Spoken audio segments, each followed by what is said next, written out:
Difficile à croire, et pourtant le fait est historique. Au tournant du siècle, il existait encore en Europe des régions inconnues des géographes. Les gorges du Verdon, qui sont les plus profondes d'Europe, n'avaient jusqu'à cette époque guère reçu d'autres visites que celles de quelques paysans et chasseurs des environs.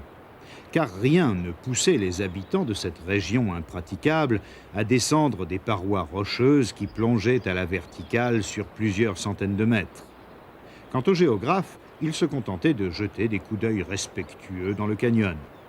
Les gorges du Verdon étaient restées des taches blanches sur la carte.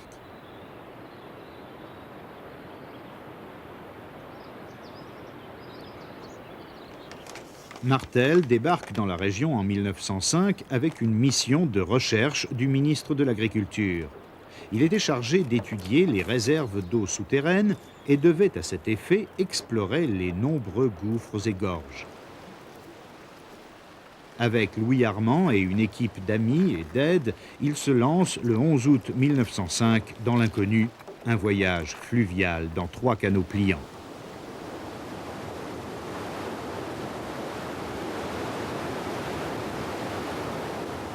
L'aspect de l'entrée même du canyon ne présentait rien de rassurant pour un passage en léger canot de toile, car un énorme bloc partage le courant en deux et provoque de furieux remous contre les falaises. Si redoutable ce passage en effet, que nous n'en avons guère gardé mémoire, trop occupés de nos coups de pagaie et trop soucieux de résister aux flots et aux rocs. Nous sommes au fond d'un véritable puits. Nos bras étendus touchent presque les parois qui jaillissent, surplombantes à 400 mètres en l'air.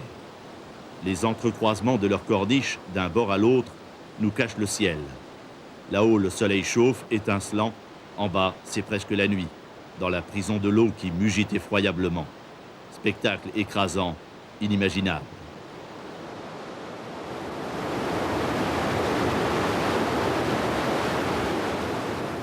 Le chavirage d'un canot, l'échouage d'un autre, une nouvelle rupture du troisième, le plongeon d'un appareil photographique, la perte d'agrès et des bains forcés d'où on s'évade à la nage.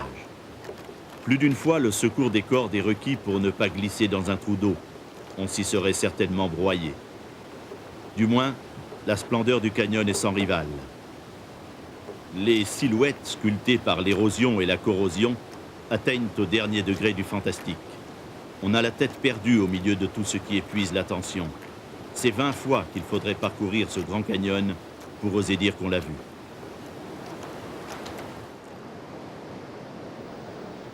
Dans les années 30, le Touring Club de France, dont Martel est cofondateur, travaille à ouvrir les gorges au commun des touristes.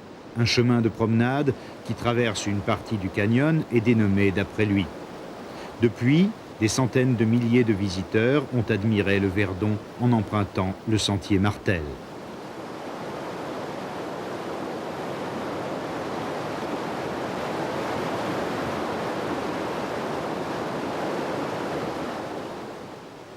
Aujourd'hui, de plus en plus de touristes viennent aux gorges, à la recherche d'aventures et de sensations. Amateurs de nage dans les torrents, de descente en kayak et d'escalade libre. Vacances actives dans un cadre grandiose.